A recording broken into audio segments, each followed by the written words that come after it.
All right, welcome back. In this video I'm gonna go over the process of wiring up this engine for the 60. I went with a Swaptimeusa engine harness. I sent him a video explaining what I had and what I needed. He put a harness together for me. He also reflashed the computer. He provided O2 sensors, he provided gas pedal, and he provided a fan controller. So this video might be long-winded, but I just want to document what we did. Me and my buddy Rocket Man installed the engine harness. Everything fell into place like it should, perfectly. I mean, the engine harness itself is top-notch quality. You really can't see much, which is good, but it's all braided, heat shrinked. Everything is labeled. Really clear. After putting it on, it's actually pretty easy for the process.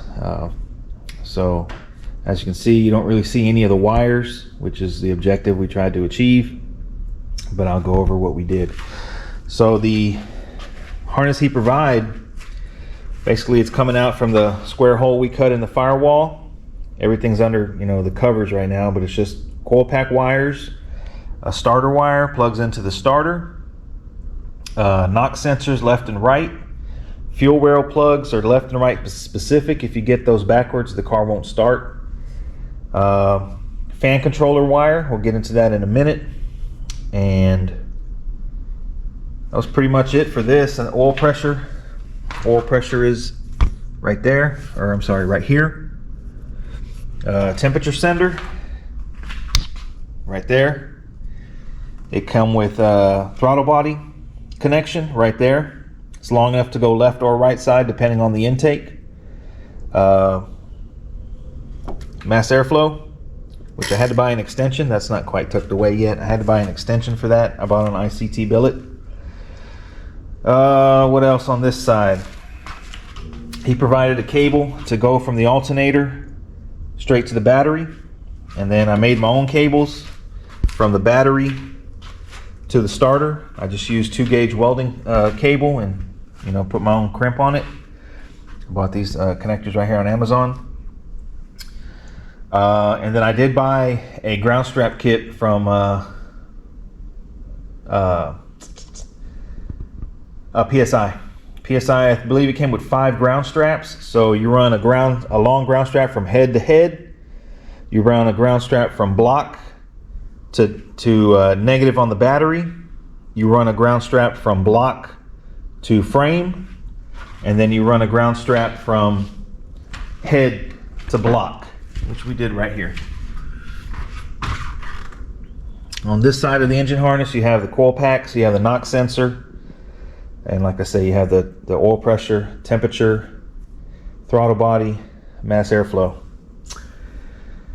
That's pretty much it. That's pretty much it for the harness. He provided the fan controller, which I have right here. Oh, also on the harness itself, one wire controls the fans. So his fan controller, mounted right there, can't really see it, which is good. Has 2 wires, a positive and negative, going to your fans. I have small fans, so I had to splice those 2 together. And then on the other side, you have positive and negative. I ran up under here, straight to the battery. And then it has 1 wire coming out that side, connects to the single wire from the engine harness. Should control the fans. I haven't got it up to temperature yet because we still lack a couple things to do that, mainly low radiator hose. Like I say, he provided the O2 sensors with the pigtails. And I mean, essentially it was plug and play. Now, at first for me, it was a little intimidating because I didn't know what sensors are what. But now that I've done it or seen it done, it's actually really simple. It's really simple, and it literally is plug and play. Onto the inside of the car, we mounted the computer, if you guys remember, where the dash speaker is, or was. So we molded the dash. No more speaker. Computer's up under there. Coming inside here, you have a plug that goes to the gas pedal. he provide that. You have what else? You have an OBD2 port that plugs into a Dakota digital BIM, which is a CAN bus, which is up under there, kind of hard to see. He also provided the fuse box. So essentially you have three different systems communicating. You have the computer for the engine, you have the Dakota, you have the BIM module, and then you have American Auto Wire, which you have to incorporate all. The harness he provides comes with some flying leads, which is basically your starter wire, your starter solenoid wire, brake switch wire, which is like a torque converter lockup, fuel pump wire, and off the top of my head, I believe that's it. So 3, 4, 5 wires off of the flying leads can get the engine going. What else here? So essentially, for the Dakota, you have your fuel pump. I'm sorry, you have your fuel sender, signal, ground. You have power. You have ignition. You have ground. You have turn signals. You have high beam, low beam, and that's pretty much it. Then you have a plug that goes from the Dakota box to the BIM module, and then the BIM module has an output that plugs into the OBD2 port of the engine harness that Swaptime provide. So the Dakota is getting information from the BIM module. It gets oil pressure because you're using the Swaptime or the engine harness for oil pressure, temperature, and volts. It also gets tach. That might be it.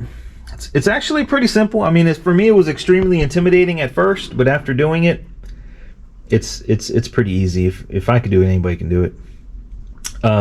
So essentially, unfortunately,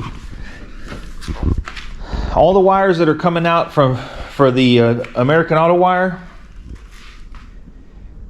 for the engine harness, out of those wires, on most applications, you're only going to use one single wire, which is power, straight from the battery or to the battery, I should say, or to the starter. In my situation, I had to use that wire in addition to the alternator wire because I upgraded alternators. So I essentially have a one-wire alternator, so I did utilize that wire from the American Auto Wire. Swaptime harness came with a 2-pin connector, which is for a stock alternator, that's not a stock alternator, so I just tucked that away per his advice, and it charges, so we should be good.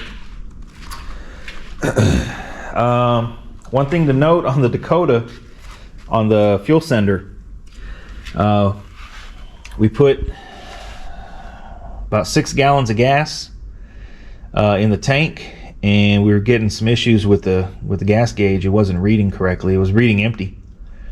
It was 6 gallons of gas in an 18-gallon tank, and so I chased my tail for about 2 days on that. I called Tanks Inc., where I got the tank from, and they said that tank has about a 5-gallon reserve before you run out of gas.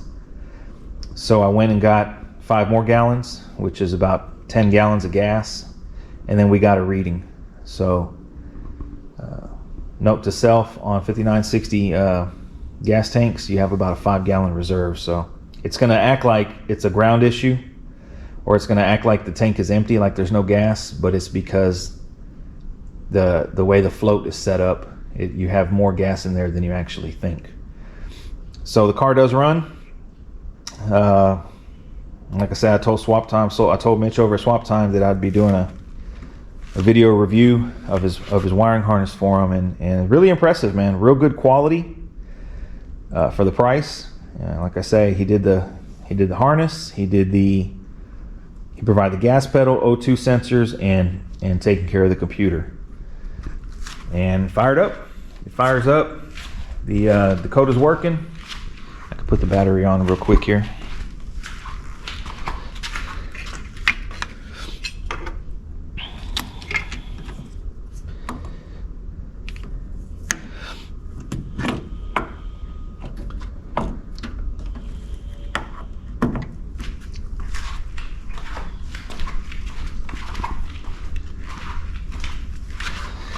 So I got the courtesy lights working. Dakota works. When you first power it on like that, for some reason it doesn't do its thing. It does it on the second time. Like I say, gas gauge is working like it should. There's so many options on this Dakota to change the channel or change the colors for all sorts of things. You can also Bluetooth to your phone, which is a lot easier. I did get the convertible top working, so this should go down.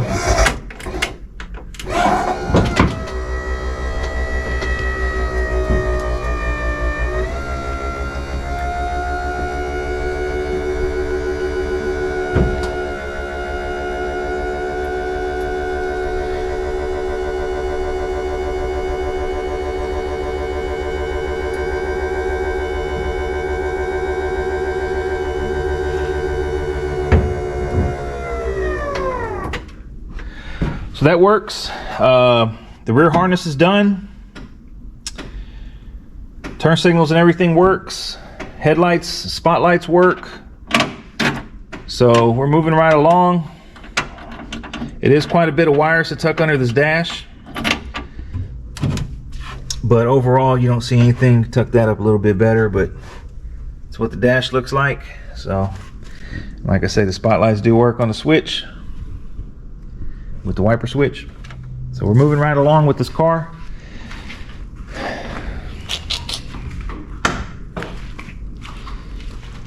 Next up for this car is going to be finish this front end and get some exhaust on it. So I hope you guys enjoyed this video. I would highly recommend a Swaptimeusa for any LT wiring harness, 5.3, 6.2. This is a 6.2 intake with an L83 5.3 engine. And man, like I say, it fired right up. Everything was literally plug and play. Everything was the correct length. Real good quality stuff. Fast shipping. Can't say enough good things. So I hope you guys enjoyed this video. Y'all stay tuned for more work on this car.